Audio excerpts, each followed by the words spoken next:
간음 중에 현장에서 잡혀온 그 여인을 예수님께서 용서하여 주시는 그러한 장면으로, 그러한 사건으로 시작을 하는 것이 요한복음 8장입니다. 이 여인은 율법에 의하면 분명히 돌에 맞아 죽어야 할 죄를 범한 사람이 맞습니다. 율법에 의하면 죽어 마땅한 죄인이에요. 그럼에도 불구하고 예수님께서는 그 여인을 용서해 주시죠. 그래서 이제 제가 8장을 시작하면서부터 이 문제를 계속 함께 생각해 보았습니다. 분명히 이 여인이 죽어야 할 죄인이라는 것은 사실인데, 이 여인이 죽어야 할 죄인이라는 것은 사실입니다. 그것이 변하는 것이 아니에요. 그런데 왜 예수님은 그러면 그 여인을 지금 용서해 주시고 계시는가? 그러면 그 율법의 공의는 어떻게 되는 것인가? 그러면 은혜라고 하면 어떤 죄이든 용서받을 수 있는 것인가? 이런 문제들이 이 요한복음 8장의 간음 중에 잡힌 이 여인이 용서받는 이 사건을 우리가 보면서 실제로 이러한 이 예수님의 용서의 원리를, 은혜의 원리를 우리의 현실에서는 어떻게 받아들여야 할 것인가? 이것이 우리의 신앙의 현실에서 맞닥뜨리는 우리의 문제라는 것이죠. 우리의 신앙의 현실에서 그럼 이걸 어떻게 적용해야 될 것이냐? 어디까지가 죽어야 할 죄고, 어디까지가 용서받을 수 있는 죄인가? 누구는 용서해 줘야 되고 누구는 용서받을 수 없는 사람인가? 이러한 문제가 우리의 실제 현실에서 우리가 마주하는 문제들이 된다는 것입니다. 자, 성경은 근본적으로 한마디로 얘기하면 죄인을 하나님께서 구원하신다는 것이 성경의 큰 주제이죠. 성경은 처음부터 끝까지 단 한 번도 예외 없이 말씀하시는 것이 무엇이냐면, 일관되게 말씀하시는 것이 무엇이냐면, 죽어야 할 죄인을 하나님께서 구원하신다. 이것이 성경에서 일관적으로 계속해서 우리에게 하시는 말씀입니다. 그것이 우리에게 복음이라고 우리는 믿는 것이죠. 죽어야 할 죄인인데 우리는. 근데 그럼에도 불구하고 하나님께서 우리를 구원해 주셨다. 그것이 이제 구원이잖아요. 그러니까 구원이 되는 거잖아요. 우리가 죽을 운명인데 구원받았다, 살게 되었다. 이게 구원이 아니겠습니까?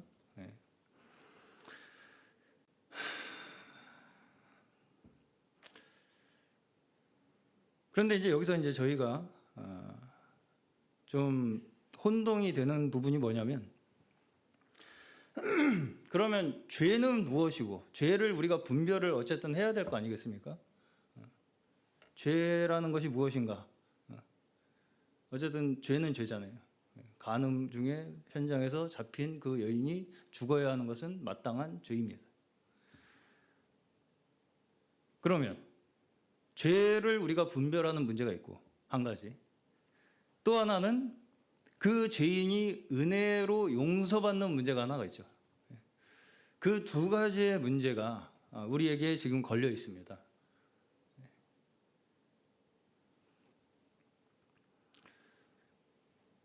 그래서 그럼 죄는 어디까지 우리가 분별을 해야 되고, 그럼 용서는 우리가 어디까지, 은혜의 범위는 어디까지 미쳐지는 것인가? 은혜가 미쳐지지 않는 곳이 과연 있을까요? 네.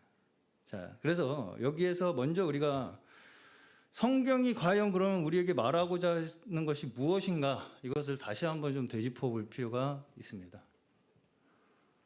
자, 우리가 어쨌든 교회에서 가장 많이 듣는 단어가 구원 아니겠습니까? 구원. 하나님께서 우리를 구원하셨다. 그러면 구원이 무엇인가요? 구원. 우리가 타락해서 죄인이 된 결과로 우리는 죽을 수밖에 없는 운명에 처해 있었는데, 우리가 타락해서 죄인이 된 결과로 우리는 다 죽을 수밖에 없는 운명에 처해 있었어요. 그런데 그 죽음의 저주에 빠져 있는 우리에게 하나님께서 다시 그 생명의 축복을 허락해 주신다는 것이 구원입니다. 그죠? 우리가 원래 그냥 죽을 수밖에 없는 운명이었어요. 다른 부연 설명이 필요가 없습니다. 우리는 그냥 우리의 스스로의 모든 이 처한 그 죄의 그 상태로 말미암아 그냥 그 자체로 우리는 죽을 수밖에 없는 운명이 있었다는 것이죠. 누구도 그걸 피할 수 없다는 것입니다. 근데 그 누구도 피할 수 없는 그 죄와 사망의 그 권세, 아무도 피해갈 수 없는 그 정말 절망의 그 운명, 절망과 정말 그 생명의 어떤 이 흔적도 우리가 찾아볼 수 없는 그러한 우리의 이 인생 속에서 하나님께서 생명을 주신다.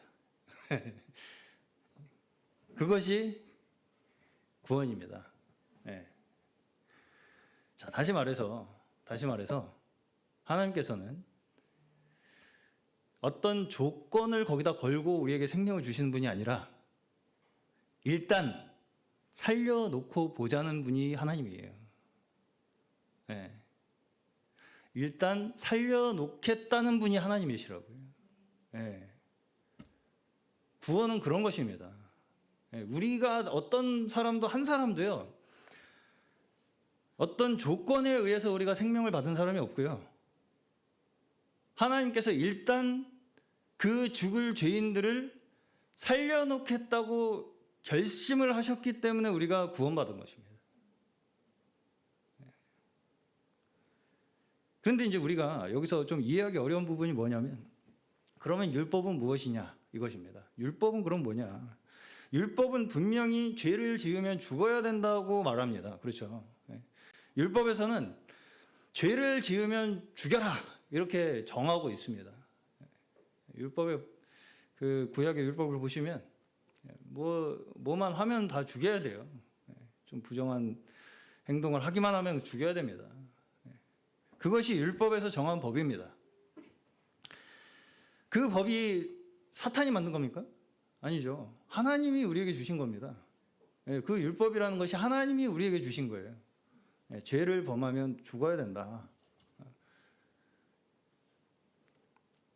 자, 근데 왜 여기서는 갑자기 예수님께서는 율법에 의해서 이 법을 집행을 하시는 것이 아니라, 율법에 입각해서 법을 집행을 하시는 것이 아니라 용서를 하시느냐는 것입니다. 이것이 우리가 이해하기가 어려운 거예요. 이해하기 쉽지 않습니다. 그래서 이게 이해가 잘 안 가니까 우리의 현실에 적용이 잘 안 됩니다. 그래서 죄인은 당장에 쳐 죽이고 싶은 게 이제 우리 현실에서 마주치는 우리의 마음이죠. 받아들이기가 어렵습니다. 나에게 누군가 이렇게 죄를 짓는 것 같은 그런 상황을 우리가 쉽게 못 받아들여요. 그 누구도.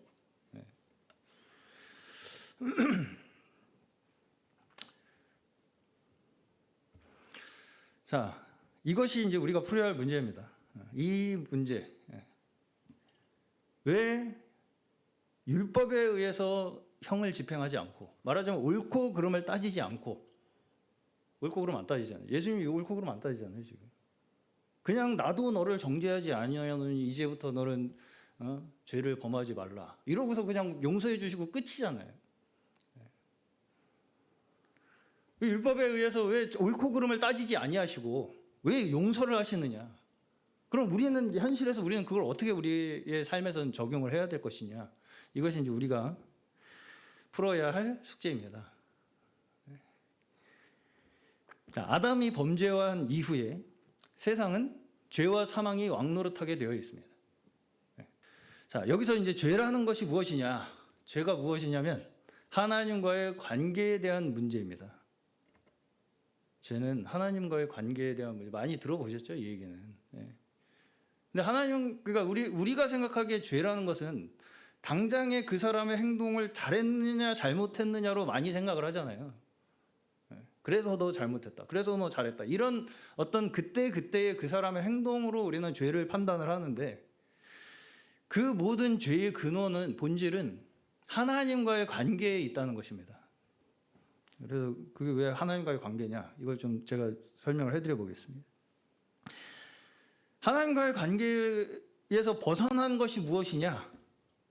우리가 피조물로서의 위치를 벗어나는 것이 하나님과의 관계에서 우리가 벗어난다는 얘기예요.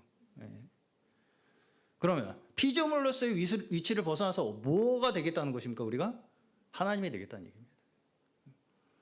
우리가 다 스스로 하나님의 자리를 대신하려고 하는 것이 죄의 본질이라는 거예요. 한마디로 피조물로서의 우리의 위치를 벗어나서, 우리가 피조물로 이 자리에 창조된 것이 하나님과 우리와의 원래의 관계거든요. 근데 그 관계를 깨고 내가 하나님이 되겠다라고 하는 것이 죄의 본질이라는 것입니다. 자, 한마디로 죄에 빠진 인류는 모든 사람이 스스로 신이 된 것입니다. 모든 사람이 다 스스로 신이 된 것이 죄에 빠진 인류의 모습이라고요. 스스로 신이 되었다는 것이 뭐냐면 내 생명을 내가 스스로 만들고 내가 스스로 지키고 내가 스스로 유지할 수 있다고 믿고 그것을 위해 살아가는 것이 스스로 신이라고 생각하고 살아가는 거예요. 우리의 생명 어디서 났어요? 하나님께로부터 왔잖아요. 우리의 생명을 누가 지켜요? 하나님께서 지키시고요. 우리의 생명을 누가 유지해요? 하나님께서 유지하시잖아요. 그 영역은 하나님의 영역입니다. 우리의 생명을 주시고 지키고 보존하는 그 모든 권한은 하나님께 있지 우리에게 있지 않습니다. 근데 그 권한을 내가 갖겠다고 하는 게 죄라고요. 그게 하나님과 우리의 관계를 깨는 죄라는 것입니다. 피조물의 위치에서 벗어나서 우리가 스스로 신이 되겠다. 하나님과 같이 너희도 옳고 그름을 판단할 수 있게 되겠다, 될 것이라고 하는 게 하와의 타락의 장면에서 뱀이 유혹하는 그 꼬시는 말 아니었겠습니까? 하나님처럼 될 거라는 거예요. 그게 우리를 시험하는 죄라는 것입니다. 너도 하나님처럼 될 수 있다는 거예요. 너 스스로 너의 삶을 스스로 살 수 있다고 유혹하는 겁니다. 너가 너 스스로 너의 삶을 앞으로 지키고 보존하고 만들어갈 수 있다고 그렇게 말하는 것이 사탄의 유혹이에요.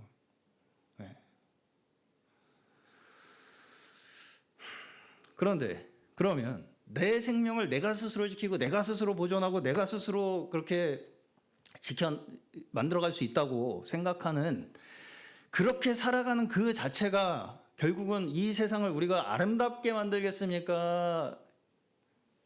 힘들게 만들겠습니까?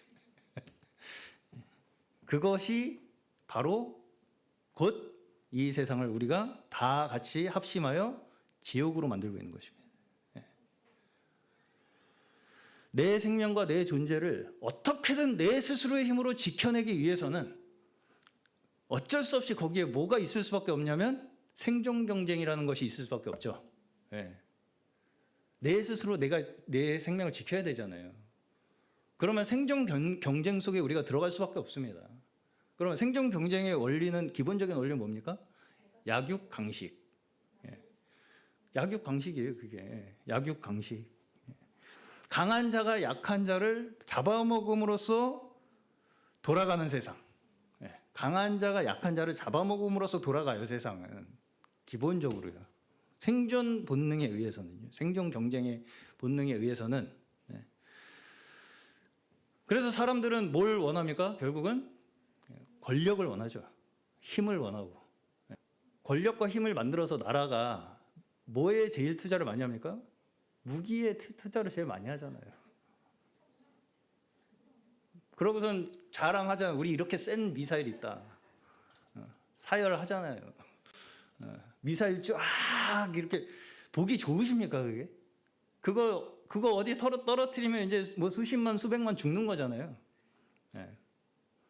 그걸 나 이렇게 너희들 한 방에 끝낼 수 있다는 걸 자랑하는 거잖아요. 그게 생존 경쟁이잖아요. 예. 그러니까 내가 살겠다고 힘을 더 키우잖아요. 예. 그러면 나도 죽을 수 없다고 더 키우잖아요. 너만 있냐? 나도 있다. 너 10대 만들었냐? 난 100대 만들었다. 미사일. 우리 미사일은 몇 킬로 날아가서 거기 딱 내가 원하는 지점에 딱 꽂힌다. 니네 구하고 있어라.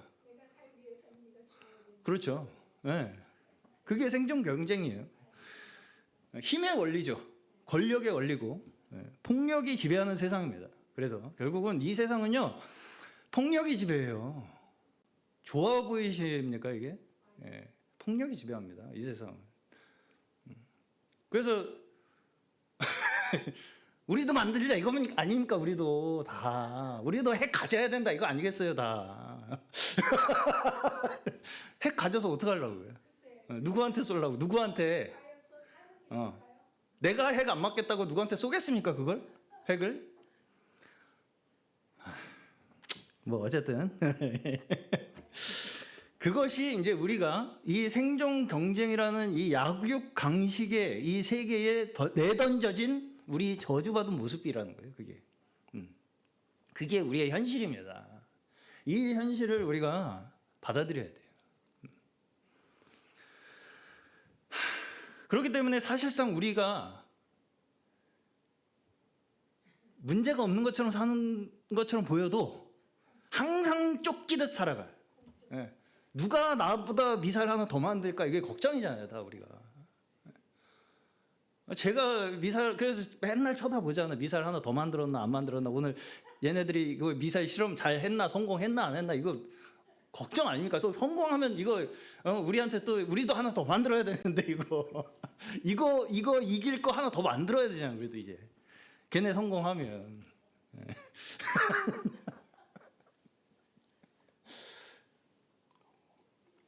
이게 너무 공공연하고 당연하게 지금 우리 눈앞에 있으니까 우리가 그거에 대한 이 현실 감각을 잃어버렸어요. 제가 보기에.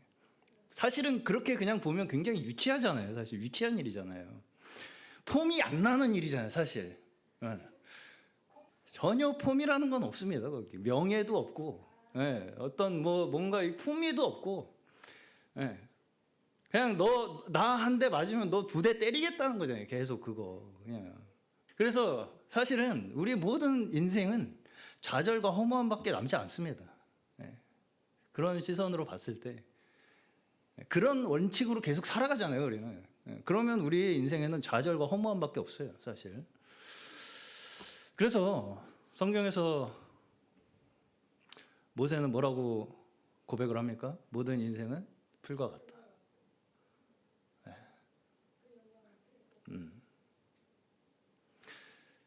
우리의 눈에 아무리 훌륭해 보이는 사람이나 선해 보이는 사람이나 아니면 정말 사탄 마귀 새끼 같은 악마나 나쁜 놈이나 악당이나 다 똑같이 우리가 확인하게 되는 건 모든 육체는 풀과 같이 사라진다.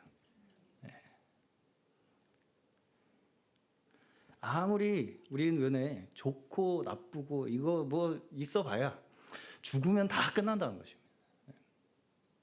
죽으면 금방 잊혀집니다. 인간이 만들어내는 것은요, 선한 것이든 악한 것이든 남는 건 허무함밖에 없다.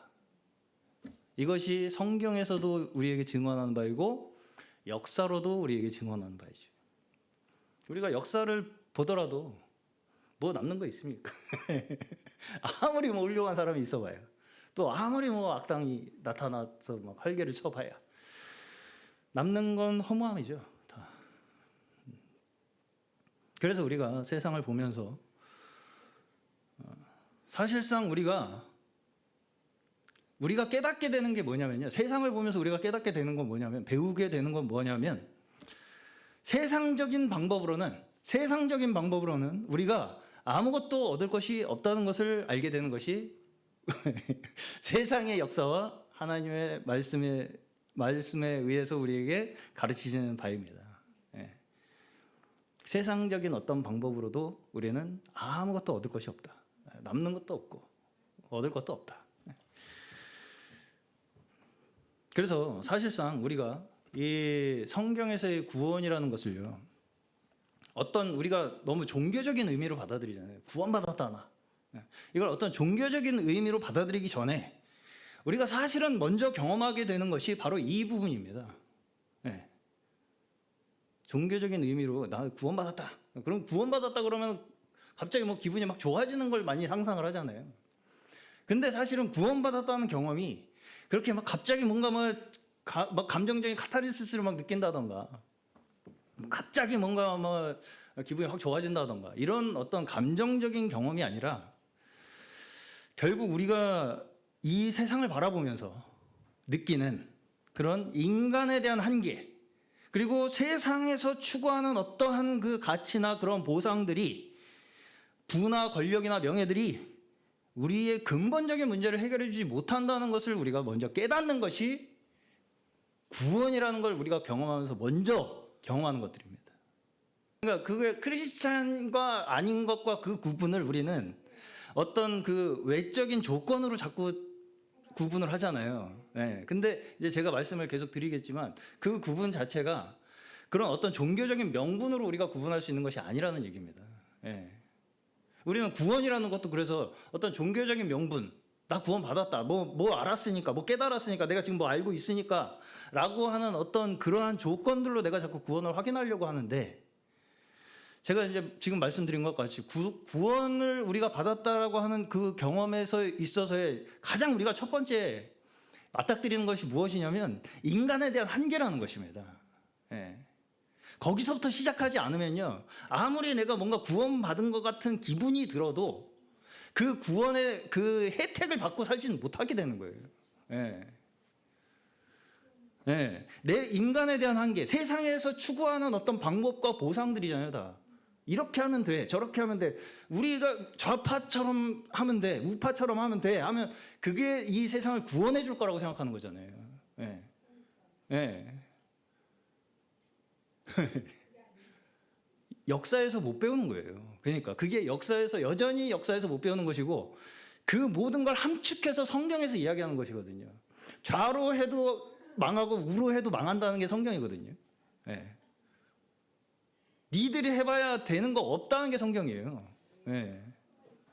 네. 아니 근데 그게 인간이기 때문에, 그게 타락한 인간이기 때문에, 내가 스스로 나를 구원해 보겠다고 하는 게 인간이기 때문에요. 거기서 우리가 그러니까 이게 스스로 벗어날 수는 없습니다. 우리가. 네. 절대로 스스로 벗어날 수가 없어요.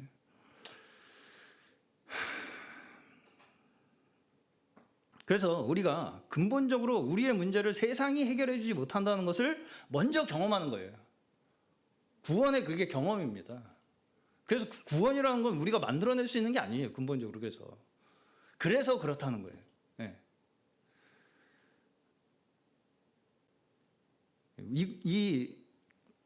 이 세상이 우리의 문제를 해결해 주지 못한다는 것을 깨닫는 것으로부터 시작되는 게 거듭남이라고 얘기하는 겁니다. 그래서 네. 세상이 우리의 문제를 해결해 주지 못한다는 걸 우리가 바라볼 수 있는 그 눈을 가지는, 거기에서부터 우리의 구원이 시작된다. 우리가 거듭난다. 네. 이렇게 표현을 하는 것입니다. 그래서 우리는 이 구원이 예정되었다고 얘기하는 겁니다. 네. 이걸 만들어낼 수가 없거든요, 우리가. 그 눈을 우리가 억지로 누구한테 설득을 해서 만들어낼 수도 없고요. 그 사람을 강압적으로 뭔가 막 이렇게 막 추궁을 해서 막 얻어낼 수 있는 것도 아니고요.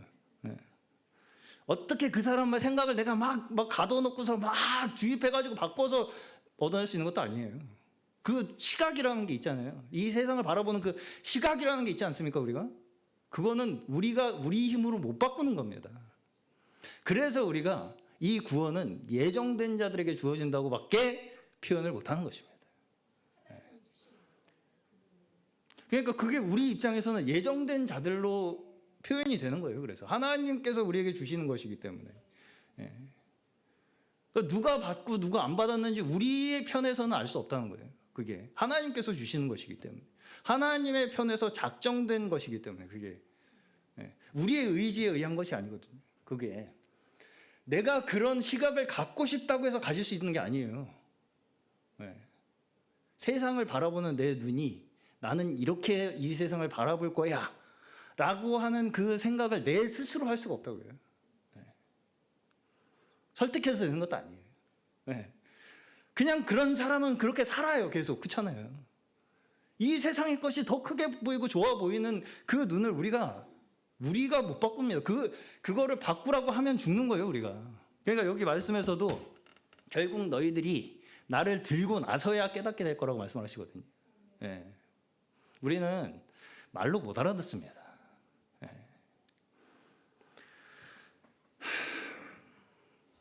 그게 진정한 가치가 아니라는 것을 예수 그리스도께서 직접 보여주시는 거죠. 그래서 그의 삶을 통하여. 그게 오늘 말씀의 전체 내용이에요. 이 세상의 가치가 너희에게 무엇을 줄 거라고 지금 기대를 하고 그렇게 사는데 나는 하늘에서부터 왔다. 이거잖아요. 하나님께서 나와 함께 하시기 때문에 나는 이렇게 가는 것이다. 너희가 나를 들릴 텐데 그제서 하나님께서 나를 보내신 것을 너희가 깨닫게 될 텐데, 그럼 어떻게 깨닫게 되겠어요? 너희가 심지어 나를 십자가에 들게 될지라도 그것이 실패가 아니라는 것을 너희 눈으로 확인하게 될 것이라는 거죠.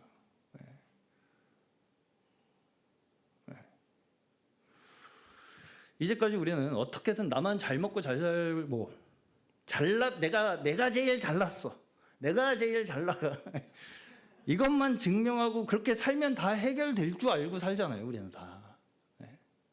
그렇잖아요. 내가 제일 잘 나간다고 어떻게든 사람들한테 보이면 다 해결될 것처럼 살잖아요. 다.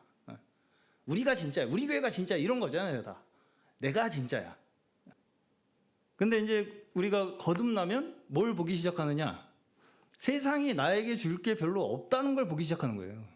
이제까지는 내가 나만 잘 먹고 잘 살고 내가 잘난 줄 알고 나 잘났다고 사람들한테 자랑하고 그걸 사람들한테 어떻게든 증명해 내보이면 해결될 줄 알았던 우리의 눈이, 이 세상에서는 내가 바랄 게 없구나, 얻을 게 없구나, 이게 보이기 시작하는 게 거듭난 자의 눈이라는 것이죠.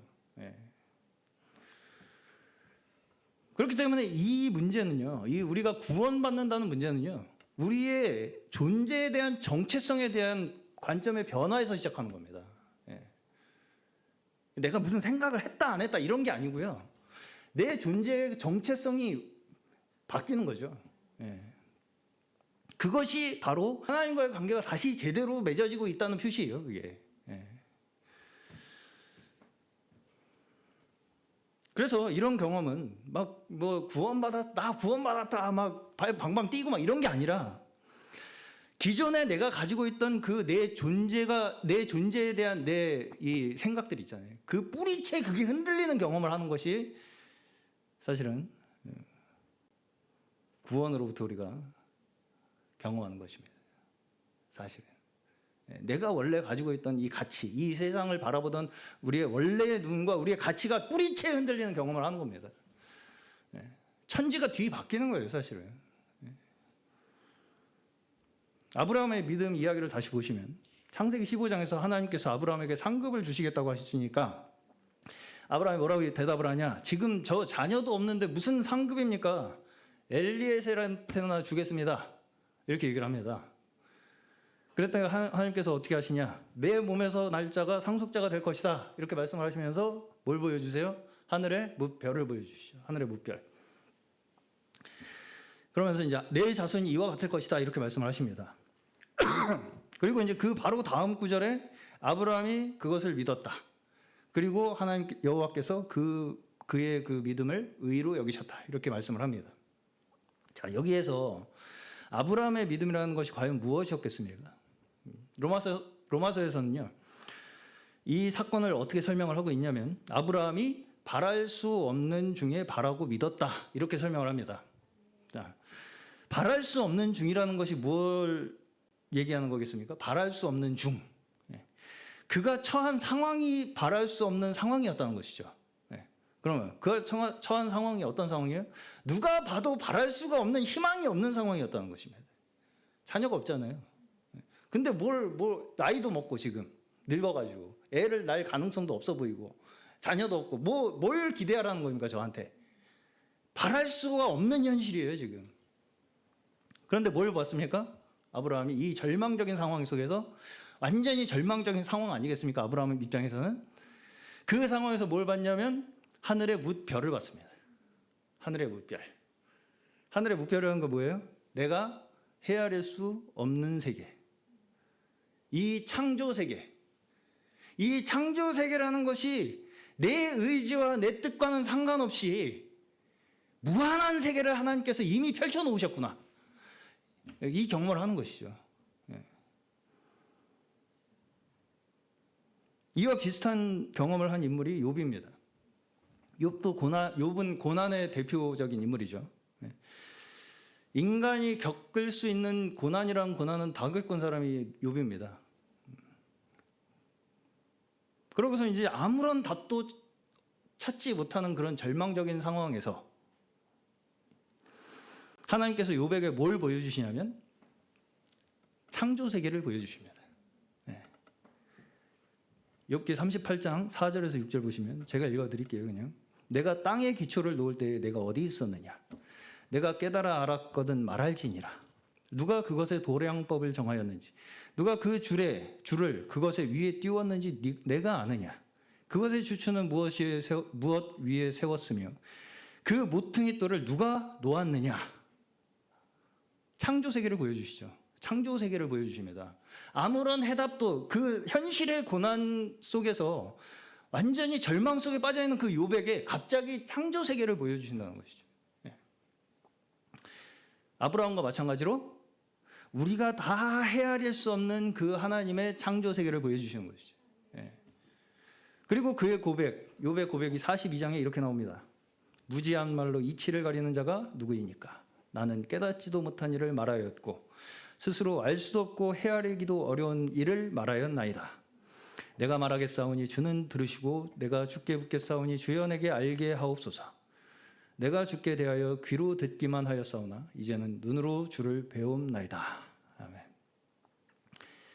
우리는 말씀을 듣고 깨달아 아는 자들이 아니에요. 그렇다는 얘기입니다. 우리에게 주어진 현실을 있는 그대로 우리가 바라봄으로써 정직한 우리의 양심으로 우리의 삶을 받아들이심으로써 우리에게 믿음을 주신다는 거예요. 그 정직한 양심을 회복시키심으로써 이 세상을 우리가 가지고 있던 그 왜곡되고 변질된 우리가 가지고 있던 세상을 바라보던 시선에서 다시 하나님을 바라보도록 우리의 눈을 바꿔주신다는 것이죠.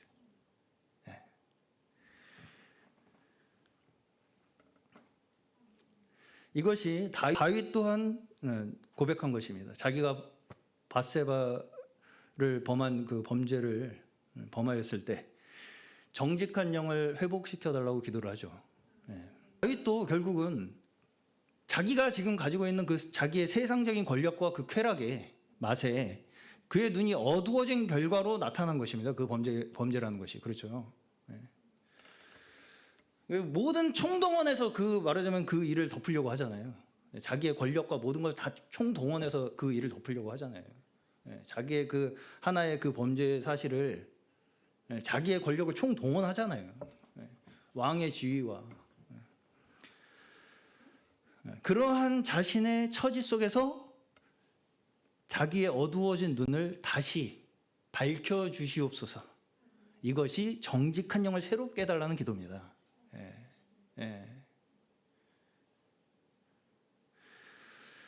자, 우리는 이러한 과정을 계속해서 우리의 인생 속에 반복하며 살아갑니다. 우리의 인생은 단순히 어떤 반복되는 문제들을 이 문제는 맞았고 이 문제는 틀렸고 이 문제는 맞았고, 그래서 총점 몇 점 이렇게 채점하는 것이 우리의 인생이 아닙니다. 하나님은 우리의 실패와 시행착오 속에서 우리를 키워가십니다. 우리는 이런 문제들에 대해서 단순히 누구는 잘했고 누구는 못했고 하는 평가로만 서로를 바라보려고 합니다. 판단하려고 하고. 그런데 하나님께서는요, 우리를 그런 정죄의 시선으로 바라보지 않으신다는 거예요. 살려놓고 보자는 것입니다. 그게 구원이에요. 이것이 우리 자녀된 자들의 믿음인 줄로 믿습니다. 죽이지 않으신다는 것입니다, 우리를. 그것이 자녀된 자의 믿음이죠. 내가 비록 지금 다윗의 심정이잖아요, 그게. 얼마나 끔찍한 범죄입니까, 사실 생각을 해보면. 그런데도 그는 하나님 앞에 자신의 이 패역함을 다시 정직한 영으로 회복시켜 달라는 그 기도를 함으로써 하나님 앞에 나아가잖아요. 그러니까 자기를 인정을 하는 겁니다. 자기의 죄악됨과 패역함을 인정을 하기 때문에 지금 내 영이 지금 부정직합니다, 하나님. 어둡습니다, 제 눈이 지금. 회복시켜 주시옵소서. 그걸로 우리를 만들어 가시는 거다는 거예요, 하나님께서는. 그러면 누가 이 구원을 받지 못하는 자입니까? 누가 구원을 받지 못하는 자예요? 하나님의 이 마음을 끝까지 거절하고 여전히 내가 내 힘으로 살아보겠다고 하는 이 교만한 마음을 가진 그러한 자들이 결국은 구원을 자기 발로 차내버리는 자들이죠. 끝까지 자기 힘으로 나는 살아보겠다. 교만 아니겠습니까, 그게? 그럼에도 불구하고 우리가 그러한 자들을 대할 때에 우리가 그러한 자들을 대하잖아요. 말하자면 내가 내 눈으로 보기에 저 패역한 놈, 저 은혜도 모르는 저 배은 망덕한 놈 있잖아요, 다. 하나님의 은혜도 모르고 저렇게 아주 날뛰는 놈. 너 지금 복을 네 발로 차고 있는 거야. 이런 이제 말을 하고 싶잖아요, 누군가에게. 그런데 우리는 이러한 말조차 그러한 자들에 대해서 우리가 정죄하는 입장에 서서 이야기하는 자들이 아니라 사실은 우리가 다 교만한 자들이며 우리 함께 같이 이 하나님의 마음을 깨달아 알아서 귀한 생명의 복을 함께 얻기를 간절히 바라는 사랑과 은혜의 권면으로부터 우리의 이 말과 행동이 나와야 할 줄로 믿습니다.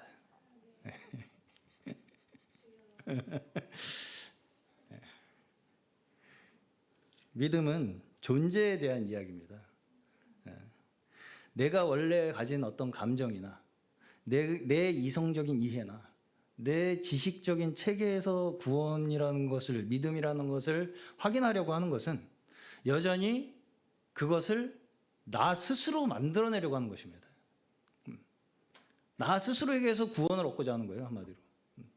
내 감정이나 내 이성이나 내 어떤 지식 체계를 근거로 나는 믿었다, 나는 구원받았다, 이걸 자꾸 확인하려고 하는 것은 나 스스로를 자꾸 구원해 보려고 하는 것과 똑같다는 것입니다. 자, 하나님께서는요, 지금도 우리에게 허락하신 축복을 책임지라고 말씀하십니다. 우리 모두 이미 축복을 받은 자들이죠. 우리는 잘해서 축복을 얻어내야 하는 자들이 아니고요, 이미 받은 축복에 대한 책임을 져야 되는 자들이에요.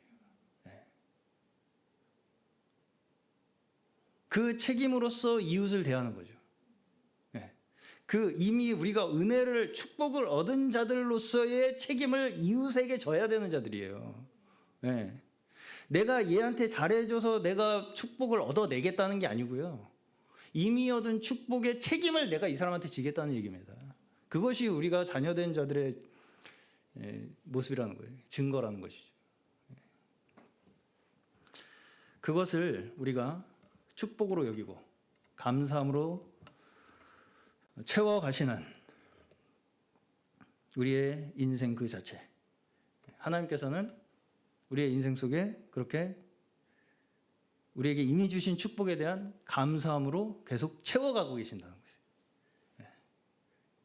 거예요. 이미 얻은 축복에 대한 감사로 채워가는 것입니다. 우리 인생을. 그걸 믿음이라고 얘기하는 것입니다. 나에게 이미 허락된 그 축복을 감사함으로 받는 것이 믿음이에요. 나 이렇게 하면은 나한테 축복해 주시겠지. 이게 믿음이 아니고요.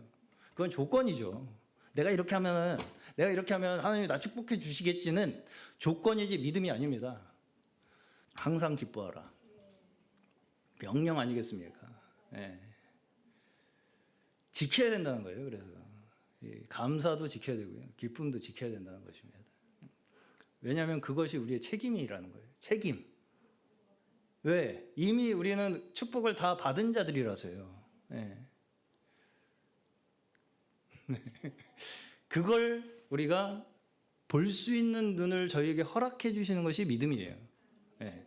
그래서 이미 우리가 그걸 얻었다. 그 믿음을 가지고 있으면 믿는 것입니다. 우리가 이 자리에서 그걸 뭐 설득해서 그 믿음을 줄 수 있지가 않아요. 이미 하나님께서 이 세상 만물을 통해서 우리가 다 증거를 하고 계시거든요. 받은 축복을 이미 증거를 하고 계신다고요. 이미 넘치게 우리에게 보여주고 계시는데 우리의 눈이 패역해서 못 알아보는 거죠. 그렇죠. 그래서 감사한 줄도 모르고 아주 그냥 교만해서 지가 제일 잘난 줄 알고 그렇게 살아가는 것이 우리 인생들이라 죄인들이다라는 것이고요. 그래서 저희는 어떤 사람을 대할 때도 어떤 이웃을 대할 때도 이미 우리가 얻은 축복, 그 축복이 그에게도 주어졌다는 것을 믿고 그를 대하는 거예요. 아브라함의 축복이 그와 함께하는 모든 자들에게 미칠 것이라고 약속을 하시잖아요. 너를 통해 이 복이 계속 전해질 것이다. 그걸 우리가 믿는 거예요. 우리도 믿는 거예요. 그걸. 나를 통해서 일하시는구나 하나님께서. 그러면 나와 함께하는 이 사람도 당연히 하나님께서 축복을 하시겠네. 그걸 그냥 믿고 가는 겁니다. 우리는. 이 사람은 아닌 것 같은데 아니고요. 그렇죠. 그거 아니에요. 이 사람은 그거는 나를 의심하는 거. 어떻게 보면 내가 그런 사람인가? 난 믿음이 있는 사람인가? 그럼 내가 축복을 나눠줄 수 있는 사람인가? 난 축복이 그럼 있나 없나 나는? 나 자신에게 있는 축복도 내가 믿지 못하기 때문에 그런 의심을 하게 되는 겁니다. 사실은. 그렇죠. 정말 우리가 믿음으로 그 은혜를 깨닫고 살아가는 자들이라면 우리의 이웃들 또한 그 같은 축복을 하나님께서 이미 허락하셨음을 우리는 믿고 축복으로 살아가는 자들이죠. 그래서 축복하는 거예요. 우리는 은혜 주고 축복하고 용서하고 기다려주고 이것이 예수 그리스도께서 우리에게 가르쳐 주시는 예수 그리스도의 제자들로서 살아가도록 하는 우리의 믿음의 삶인 줄로 믿습니다.